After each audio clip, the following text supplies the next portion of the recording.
Welcome to the TikTok podcast. The clock is always ticking, so let's synchronize our watches and dive in. I'm your host, Callie Brigham, and I'm here to help you make time for what matters.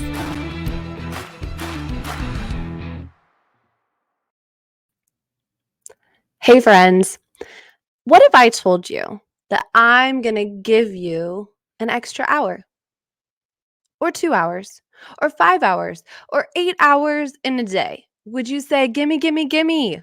I need it. I gotta have it. I'm sure you would. Well, today's episode is a piggyback off of last time where we were talking about the bug me list. Do you guys remember that? All right, the bug me list. If you did not listen to that, go back and listen to episode 26 because we talked about how to tolerate less and make more, and not just money, but time and everything that goes with it. So I wanted to spend more time talking about the very first thing that you're going to do on the list, not only because it was on the list, but if you listen, I mean, I'm all about let's promote all these episodes on TikTok. I loved last Friday's episode number 27 with my dear friend Heather. And at the very end, we really started to touch a little bit on this delegation concept. So I wanted to give a whole episode to it because I feel like that is something that so many women are afraid of or don't do well or really just don't know how to do it. And we don't want that to stop you. We want to bonus you all these extra hours. It's actually a magical way to give yourself more time. So I know everybody on here could use some more of it, and this is how you're going to get it. I want to tell you a story of one of the very first major times that I started to delegate and delegate well. I'd heard the concept, I believe it's from Mary Kay Ash, that don't spend dollar time on penny jobs. In other words, if this is something that is best for you to do, you should be doing that and not something else that anyone else can do just as well or close to it. So I decided that being single, living in an 800 square foot duplex, that I was going to have someone come clean my house twice a month. I probably could have done once a month, but I just felt like, you know what? I'm going to go for it. Now, how long do you think it would take someone to clean an 800 square foot duplex of someone who lived alone? I did have a cat, so there was that. I was a pretty neat person and had one bathroom and a tiny kitchen. I don't think it would take them very long, right? But this was a huge step for me. I did not have the extra money for someone to come clean my house, but I knew that that was time spent in one area that could be time spent in another area for me. And I was doubling my time. Someone was cleaning the house while I was doing something else. So, what happened during that time? First of all, I loved having my house clean. Sometimes I was there, most of the time I wasn't. So, I would walk in and, that smell, I'm like, ooh, and I didn't have to do it. The second thing that happened was because I was paying someone and I really didn't have the money for it, I hustled during those. I mean, I guess I could say 2 hours. It probably took them about 15 minutes, but they were there an hour or two. I was so efficient with my time. I was so purposeful with my time. I wasn't going to sit around and watch a movie or watch a show or just go to lunch with a girlfriend and blow the 2 hours. I needed to make money while that was happening. So I took that time, and that was some of the most productive time out of my every other week. And it taught me that I was capable of some more delegation. So it was like my little test run, and I loved it. So, why don't we do things like that? Well, I think there is a societal pressure. I'm going to talk about the extrinsic things first. There is a societal pressure on women to do it all.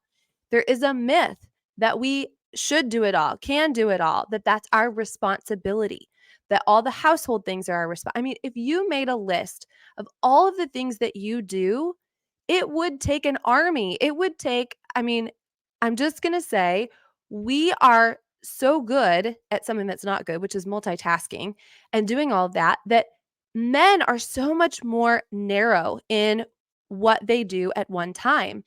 If you made that list, you would be doing the jobs of so many people. Well, not only are the extrinsic pressure of we should be doing it all, and it's funny, I watched a reel of a hairstylist who said, when I wanted to become a hairstylist, I loved doing hair. Now that I'm a hairstylist, I do hair. I also am a videographer and a photographer and a content writer and an editor. And because now all of the extra things that she needs to do in order to have a viable business in this modern day means she has so many more tasks and things to do, right? I just thought that was kind of funny. I thought, yeah, most of the time we just want to do this one thing, even if it's just parenting or if it's just, but everything else that comes from it, all the other little things that tend to take our time. So remember, you did your bug me list last week. You wrote down all the things that you could delegate, and now still things are going to hold you back. I know it. I know it. What are some of the things that are more intrinsic? Well, I don't know if I like having someone in my home. I don't know if someone can do it as good as I can do it. I would have to train someone. I don't know if I trust someone. I don't think I can afford it, right? Well, to answer some of those questions first, and I am going to give you, in my mind, the different ways here in just a second. There's one, two, three, there's four ways that I'm going to give you. I believe that I have done personally to allow myself to have this delegation happening. So I just want to say so many things can be done virtually now. So if you don't like people in your home, so many things can happen. That's also a time that, as long as you trust them, that could be a time where you get out of your home. And sometimes we stay in our home and we find many other things we could do or should do. And then we start talking to our assistant or whoever's helping us, and it doesn't end up giving us more time after all. So maybe that's time for you to get out. Okay, how well can someone do it? I'm a big fan of John Maxwell. John Maxwell said, if somebody can do it 80% as good as I can, and then there's no period there. There's like a semicolon. He says, or the potential for 80% as good as I can, then I'm going to let them do that. I'm going to empower them to do it. Okay, I have to train someone. You could use that opportunity to create a training manual. I have found that I don't necessarily need the perfect person for a job, although that's great, but sometimes they're so great that they work themselves right out of that job into a better job, so to speak. But if I create a perfect system or a perfect manual for them, then the next person that comes along, should that person move on, the initial person move on, they can be taught through that manual. So it might take a little extra time to train them, but you're also going to see how much does in fact need to be delegated as you're going through that process training them. You can vet your help. You can put them on a probation period. That's what I've always liked to do. And I'm jumping ahead getting into paid help, but I always put them on a 30-day probation period. And I say, after the 30 days, let's you and I both evaluate. I've had times where I had someone helping me and it turns out it wasn't great. It wasn't great. And I thought, oh no, I'm stuck now. How do I get out of it? Well, if you both agree that there's going to be a trial period, you might even like that word better than probation, but that's just what they call it, a trial period. And then you're both going to come back and say, is this working for each one of us? So that can help you to know that you don't have to keep this person if it's not the right fit. And then I'll just tell you, you can't afford not to, because the result is going to be burnout and overwhelm, dropping tasks, and simply just not growing. Most of the time, growth is going to come from the ability to have help and to have that help do the things so you can do the most important things. A couple other things I want to share before I tell you the different ways that I have help and delegation are John Maxwell's 10-80-10. So he's got a lot of rules. If you know him, then you love him. 10-80-10. And he does say that a lot of times he'll spend the first 10% of a task or whatever that is working on it as well. The 80% is delegated, and then he'll finish up with the final 10%. So some of you might like that concept. You're not completely giving it away to somebody else, but you're there a little bit at the beginning to inspect it, and then a little bit at the end to wrap it up and make sure that it's what you expected. Also, I just want you to know that I believe that effective delegation and collaboration is really going to be where success and freedom and peace come from. So here's the different ways that I have done it over the years and continue to. Way number one is bartering and trade-offs. So this would be exchanging different tasks or favors with others. So I give this, you give that. This might be trading skills and services with friends, families, or colleagues. I love doing this because there are people that are so great at things that I am so bad at. And there are things that I am so great that they might not be great at. In my organization, we book and schedule appointments. Would you believe that for years and years and years, I have had the girls on my team buddy up, and those that love to book appointments, they book their colleagues, their peers, their friends appointments for them, just like they were an assistant. They would call them up and say, "This is so and so's assistant, and I'm calling to schedule your appointment," just like a doctor's office would, etc. How great is that? And in exchange, the other person would do another task that they might not like. That might be something that's maybe more of the creative brain, or they might come organize their office or do something in that respect. So they're both gaining something and they're both doing something that they're good at in exchange for each other. I've had different seasons too where I needed someone and wanted someone that would come decorate for Christmas for me. I like it, but it wasn't the best use of my time. And there are people that love it. There are people that love to do, believe it or not, laundry, grocery shopping, errands. There are people that are so gifted in technology, so gifted in relational projects. They're so gifted in social media. What are you so gifted in? What if you said, "Hey, I'll scratch your back, you scratch mine, we both win." It's a win-win situation. So what on that list of your bug me things could be bartered or have a trade-off with? The next thing that I want to talk about is volunteer help. Now, this one tends to be the hardest because there is an ask there, and we tend to just shy away from that. I don't want to ask anybody. I would rather be a contributor to life and to people than a taker. That tends to be me, but I just have to share a personal story that has to do with this particular podcast itself. So, when I was getting ready to launch it and I made my big announcement on my social of what I was doing, there's an editing program called Audacity, and you can audio edit through it. And I'm fairly intelligent, but it was not bringing me joy. Okay, it was not bringing me joy.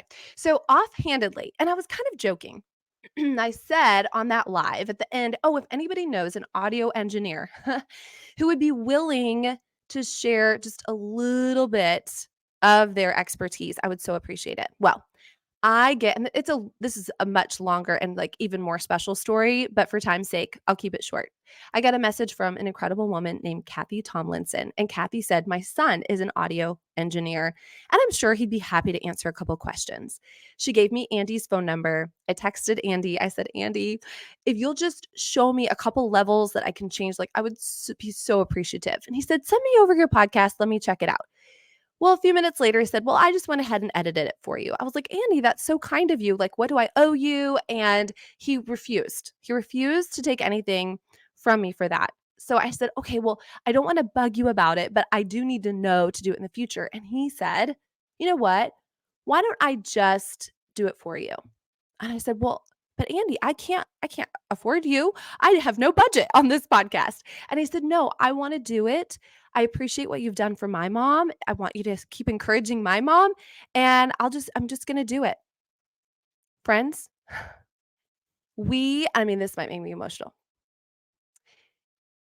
We are on episode 28, 29, if you consider the intro an episode. Andy Tomlinson has edited every single one of these podcasts out of the goodness of his heart.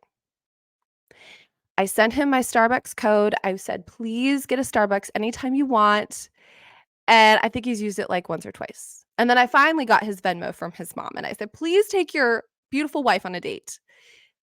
Volunteer help. There are some really great people out there that are so good at what they do. And they want to be a person that says, "How can I help?" And they mean it. Andy said to me after I sent him that Venmo, what a good human I was. I said, "Andy, not even close." So would you all just DM me or social or whatever you wanna do and give a thank you to Andy? I'm gonna send him all the thanks for this. And, by the way, I've given him an out almost every week. Like, "You don't have to do this anymore." He's like, "No, it's good, it's good." Volunteer help. Sometimes you just have to be humble enough to ask. Say, "Could anybody help me?" The next one, kids helping out. And if you don't have kids, that's okay. There's kids in your neighborhood. You can borrow them. But think about what is age appropriate that you could involve your kids in these household responsibilities or even in your business responsibilities.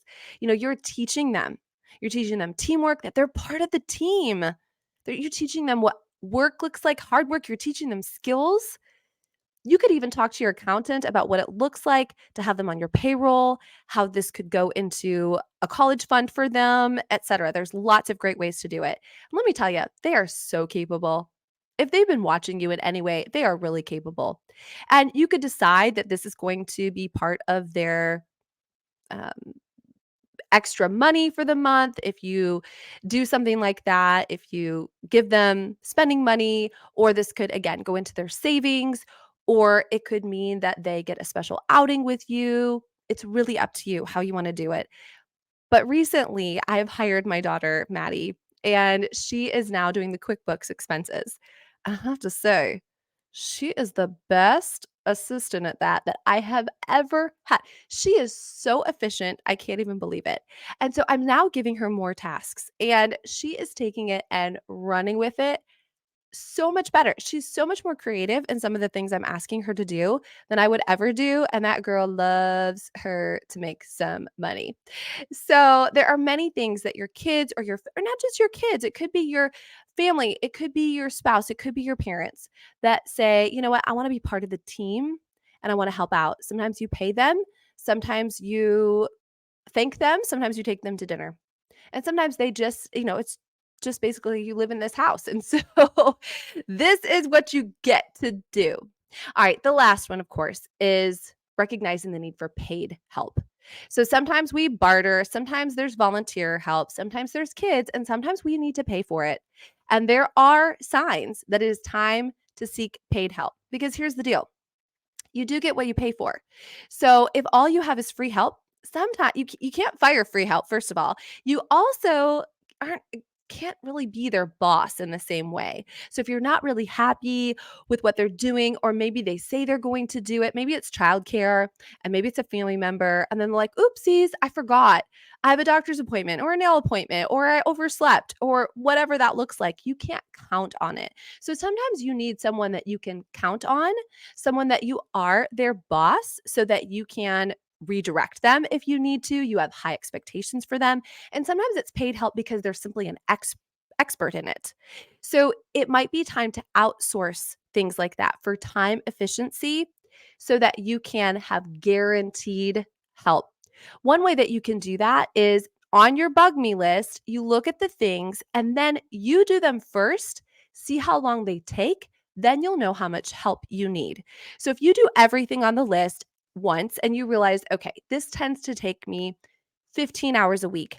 I probably do it faster than anybody else. So maybe I'm looking for someone 20 hours a week. Does that make sense? Or you can, in any way you want to, you can decide how much help that you need. Sometimes it's hourly, sometimes it's per task. There are places like care.com that you could look for someone that can help you with your children. That's actually where we hired my kids' first, call her a nanny or Mary Poppins or whatever she was. She was absolutely amazing. I talked about her in the last episode, and she just really came into our lives when we needed her the most. I was pregnant with Maddie, and I had Braden, who was 1 year old. And she was just amazing. She just came a few days a week for a few hours a week, and she just saved our lives, and she was their second mom. You could also do things like Fiverr. It's Fiverr, Fiverr.com, or there's an app. You can literally pay people for tasks. Would you believe that this custom intro and outro that I have, the music, it was actually custom created by a guy on Fiverr? Yeah, he is a composer And you would die when you found out how little I had to pay this guy for a custom. Now you're going to go back and listen, are you? And don't listen on 1.25 or 1.5. Listen to it in real time. I told him exactly what I wanted. I'm a violinist. I wanted violins in there if possible and not sounding cheesy. This is about time. I wanted a clock ticking as long as that didn't sound cheesy. I wanted it to be exciting and empowering and upbeat and joyful. And that's exactly what he gave me like 3 hours later. You can also ask in local moms groups. I was having a coaching session with one of our mastermind, and she said, okay, there are technology things that I'm just not good at. I had her go that very day into her local Facebook group for the moms in her area. I said, there are women in there that are highly educated in this area, and they are probably looking for a little bit of extra money while their kids are in school, etc. By that night, she found someone who this was her expertise, and she was just going crazy sitting at home and needing something to do. So there are a lot of opportunities and places to find the paid help. Of course, you can ask for referrals and you can look around your town and see who's looking for whatever kind of job that you are needing. And remember, I worked so much harder and more efficiently when I was paying someone else to do something. Therefore, it came back to me in what I was doing and the income that I was making. So remember, it's normal to have some feelings of guilt associated with seeking help. I still feel guilty about how much Andy helps me out. Andy, are you listening? I still feel guilty, but thank you. And it's not only acceptable, but it's honorable to not only prioritize this for your own well-being, but guess what? It's like a boomerang. It comes back to you. It comes back to you in so many different ways, in relationships, in what you learn, in being able to especially pay someone else for what they're good at and what they love to do and contribute to them financially. How cool is that? So I just want to encourage you to assess your own situation and start delegating when necessary. There's 2 quotes I wanted to finish today. And the first, of course, is a John Maxwell. And he says, the best leaders, and I know you want to be a great leader in whatever capacity you're in. He says the best leaders are those most interested in surrounding themselves with assistants and associates, and I'll just add in, and people smarter than they are. Wouldn't that be cool if you surrounded yourself with some really smart people? And then, I guess his name is Publius Cyrus. We're going to call him Cyrus. He says, to do 2 things at once is to do neither. You cannot do it all. You just can't. And you're not meant to. And the way that you don't have to do it all is through that delegation. Take your bug me list out. I want you to look through it. I want you to say, all right, what can be delegated? And from that delegation list, by the way, I was thinking of the word allowance. Did you notice that when I was talking about the kids, like when you pay them? I literally couldn't, because I just do an outline for this. I don't write it word for word or anything. Could not think of the word allowance. All right, so allowance. I know kids are like doing PowerPoint presentations now of why they should have allowance or whatever. And you could say, all right, I learned I'm supposed to delegate. If you decide you want to do an allowance, you could do it like that. But anyways, bartering, volunteering, kids or family helping out, and then recognizing when it's time to have some serious paid help. All right. Well, there's one thing that I don't delegate, and it is my time with you. This is priority for me. I love it. I appreciate it. I value it. And so don't worry. I'm never, ever going to delegate this part to anybody else. So God bless you. Make it a beautiful delegating season. Thank you for joining me on the TikTok podcast. Please subscribe, rate, and leave a 5-star review.